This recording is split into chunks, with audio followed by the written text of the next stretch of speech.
Quelles sont les propriétés de Dieu? Premièrement, Dieu est esprit, et il faut que ceux qui l'adorent l'adorent en esprit et en vérité. En Jean chapitre 4, verset 26. Cela signifie que l'essence de Dieu est immatérielle. L'essence de Dieu est simple. Elle ne se compose pas de plusieurs parties. Il est impossible de considérer les propriétés de Dieu comme des parties de son essence. Non seulement Dieu possède l'intelligence, l'amour, la sagesse comme un homme, mais Dieu lui-même est l'intelligence, l'amour et la sagesse. Toutes ces qualités convergent dans l'unité, ce qui est inconcevable pour l'homme qui ne les distingue que dans son esprit. Dieu est amour et justice en même temps. Il n'y a pas de conflit intérieur entre ces qualités. Dieu n'a pas besoin de l'espace pour vivre, il n'a ni forme ni volume. Dieu ne change jamais. Dieu est vivant et complètement libre. Deuxièmement, Dieu est éternel.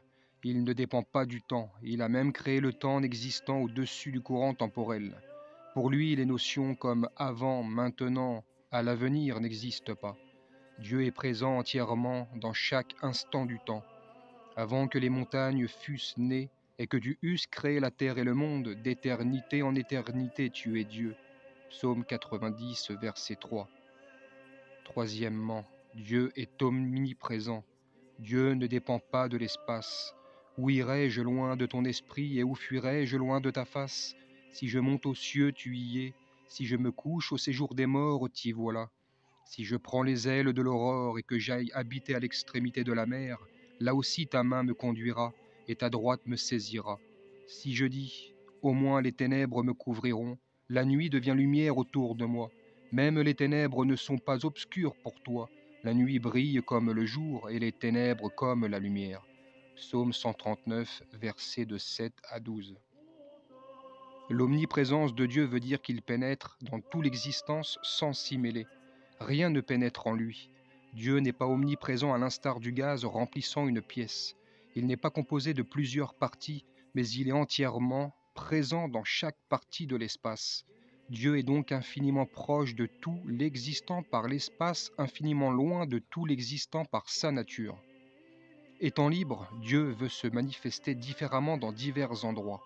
Il se manifeste d'une certaine manière dans une prison, d'une autre dans une église ou en enfer. C'est pourquoi il y a des endroits où Dieu se manifeste particulièrement. Selon la Sainte Écriture, ces endroits sont les cieux. Les cieux sont les cieux de l'Éternel, mais il a donné la terre au Fils de l'homme. Psaume 115, verset 16. Le temple.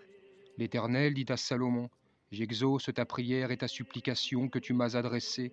Je sanctifie cette maison que tu as bâtie pour y mettre à jamais mon nom, et j'aurai toujours là mes yeux et mon cœur. En 1 Roi chapitre 9, verset 3. L'homme qui peut devenir le temple de Dieu. Quel rapport y a-t-il entre le temple de Dieu et les idoles? Car nous sommes le temple du Dieu vivant, comme Dieu l'a dit. J'habiterai, je marcherai au milieu d'eux, je serai leur Dieu et ils seront mon peuple. En 2 Corinthiens chapitre 6, verset 16.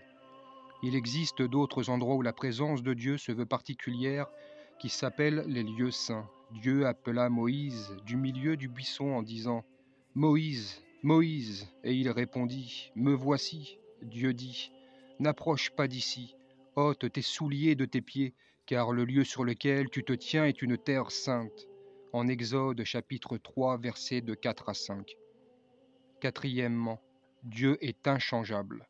L'apôtre Jacques, frère du Seigneur, dit que toute grâce excellente et tout don parfait descendent d'en haut, du Père des Lumières, chez lequel il n'y a ni changement ni ombre de variation. En Jacques chapitre 1, verset 17. L'inchangeabilité est une propriété négative, apophatique, qui ne veut pas dire que Dieu reste statique ou sans vie. Au contraire, il est la plénitude, la source parfaite de la vie qui ne peut devenir encore meilleure. Cinquièmement, Dieu est omniscient, il connaît. Qui est lui-même, l'Esprit sonde tout, même les profondeurs de Dieu. Personne ne connaît les choses de Dieu si ce n'est l'Esprit de Dieu. En 1 Corinthiens chapitre 2, verset 11. Toutes les choses dans l'univers, nulle créature n'est cachée devant lui, mais tout est à nu et à découvert aux yeux de celui à qui nous devons rendre compte. En Hébreux chapitre 4, verset 13. Seigneur fait ces choses et à qui elles sont connues de toute éternité. En Actes chapitre 15, verset 18. Toutes nos pensées, nos désirs et tous nos mouvements du cœur vers le bien ou vers le mal. Si notre cœur nous condamne, Dieu est plus grand que notre cœur et il connaît toutes choses. 1 Jean chapitre 3, verset 20. Toutes les possibilités des évolutions futures de l'univers en fonction des actes de ces créatures libres, hommes et anges. Sixièmement, Dieu est tout-puissant. Tout ce que l'Éternel veut, il le fait. Psaume 135, verset 6. La toute-puissance de Dieu veut dire qu'il n'y a pas de distance entre sa volonté et la réalisation de sa volonté. Car il a dit et la chose arrive, il ordonne et elle existe. Psaume 33, verset 9. Saint Jean Damascène affirme que Dieu œuvre par sa pensée, c'est-à-dire que la volonté et la raison en Dieu sont les mêmes. La toute-puissance divine a toujours été un sujet à remettre en cause à l'aide des sophismes comme Dieu peut-il créer quelqu'un de plus grand que lui ? Ou Dieu peut-il créer la pierre qu'il ne pourrait pas soulever ? Ces questions montrent la méconnaissance du fait que la toute-puissance ne soit pas un libre arbitre, la capacité de faire n'importe quoi. La Sainte Écriture affirme que Dieu peut tout faire, mais uniquement tout ce que son âme désire. En Job, chapitre 23, verset 13. La toute-puissance consiste non seulement à faire tout ce que tu veux, mais aussi à ne pas faire tout ce que tu ne veux pas. C'est pourquoi Dieu ne peut pas faire le péché, créer des choses imparfaites, être injuste, mentir. Septièmement, Dieu est bienheureux. Dieu vit dans le bonheur éternel et absolu. Il n'y a rien dont il a besoin pour son être. Huitièmement, Dieu est bon. Dieu est amour, Dieu est miséricordieux. Étant bienheureux, Dieu partage son bonheur avec toutes ses créatures en leur offrant autant de biens qu'elles sont capables de percevoir selon leur nature et état. L'Éternel est bon envers tous, et ses compassions s'étendent sur toutes ses œuvres. Psaume 145, verset 9. Dieu est bon et surtout il est amour et miséricorde. L'amour est une bonté exprimée envers les êtres plutôt raisonnables, hommes et anges. La miséricorde est une bonté envers l'humanité déchue, envers le pécheur. C'est un amour envers ceux qui ne sont plus dignes d'être aimés. Neuvièmement, Dieu est juste, car l'Éternel est juste, il aime la justice, les hommes droits contemplent sa face. Psaume 11, verset 7. Dieu est la plénitude de perfection et il demande à ses créatures d'être aussi parfaites. Soyez donc parfaits comme votre Père céleste est parfait. En Matthieu chapitre 5, verset 48.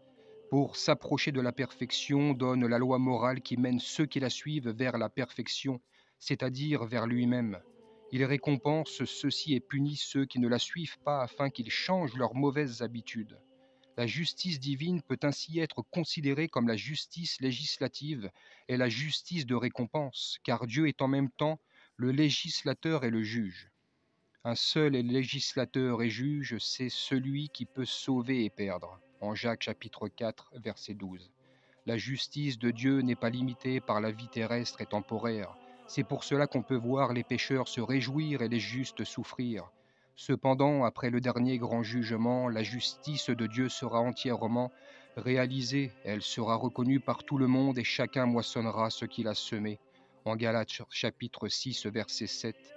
Saint Païsios du mont Athos disait « Je deviendrais fou à cause de l'injustice de ce monde si je ne savais que la dernière parole serait de la part de Dieu. » Même aujourd'hui, la vie juste donne un avant-goût de la joie céleste et celle faite de péché engendre un avant-goût des souffrances éternelles. Dixièmement, Dieu est saint, mais puisque celui qui vous a appelé est saint, vous aussi soyez saints dans toute votre conduite, selon qu'il est écrit, « Vous serez saints, car je suis saint » en 1 Pierre chapitre 1 verset 15. En appelant Dieu saint, nous confessons qu'il est complètement pur de tout péché et de toute iniquité, qu'il ne peut pas faire le péché, qu'il est juste dans tous ses actes.